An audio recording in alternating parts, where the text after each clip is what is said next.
کچھ لوگ سمجھتے ہیں کہ یہ بے پردگی یہ ترقی ہے، یہ ماڈرنزم ہے. ایسا نہیں ہے، یہ جہالت تھی.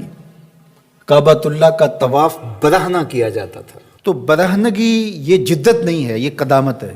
یہ ترقی نہیں ہے، یہ جہالت ہے.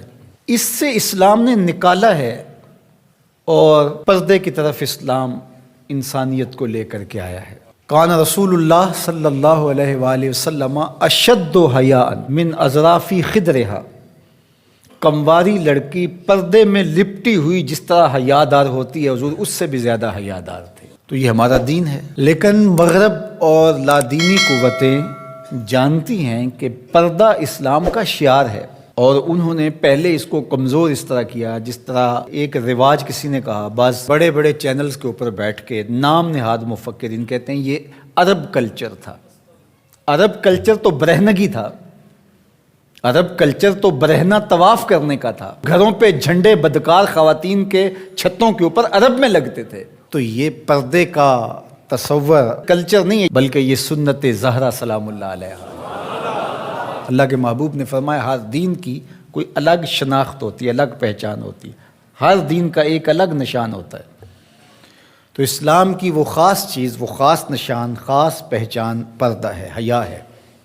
اور اگر حیا چلا جائے تو پھر دین بھی چلا جاتا ہے. ایک روایت میں فرمایا حیا اور ایمان دو آپس میں جڑی ہوئی چیزیں ہیں، ان میں سے ایک چلا جائے گا پیچھے پیچھے دوسری شے بھی چلی جائے گی. تو لادینی قوتیں اس بات کو جانتی ہیں کہ اگر حیا چھین لیں گے تو ایمان اس کے پیچھے پیچھے اس راستے سے جو حیا کے چھننے سے بنے گا تو انہی قدموں پہ ایمان بھی رخصت ہوتا چلا جائے گا.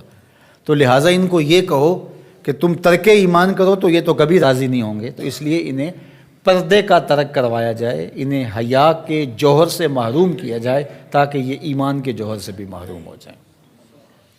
تو پھر انہوں نے کئی رنگ تراشے. کبھی کہا کہ نظر کا پردہ ہے، کبھی کہا کہ پردہ تو انسان کے دل میں ہوتا ہے. تو مجھے بتاؤ آج کا شخص جو شہوتوں سے لتھڑا ہوا ہے، جہاں شہوات کی گندی ہوائیں چل رہی ہیں، اس ماحول کے اندر اگر کوئی یہ بات کہے تو کتنی عجیب ہے.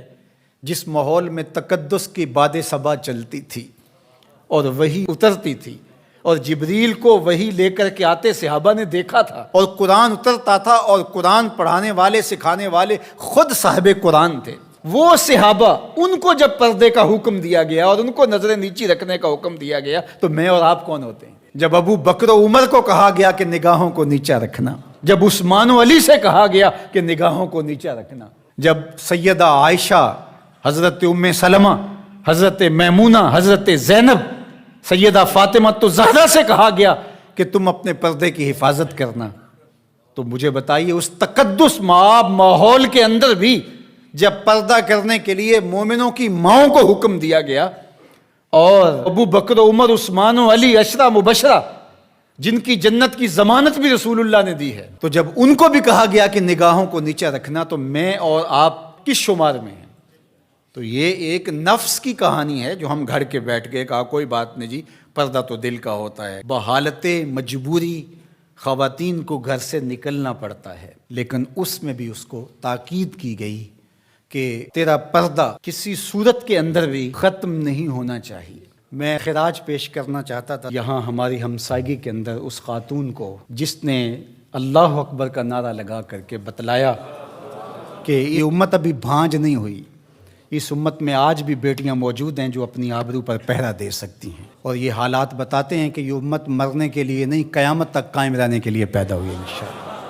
اس دبی ہوئی راکھ میں چنگاریاں موجود ہیں، جو وقت آیا تو شعلہ جوالہ بھی بن جائیں گے انشاءاللہ العزیز.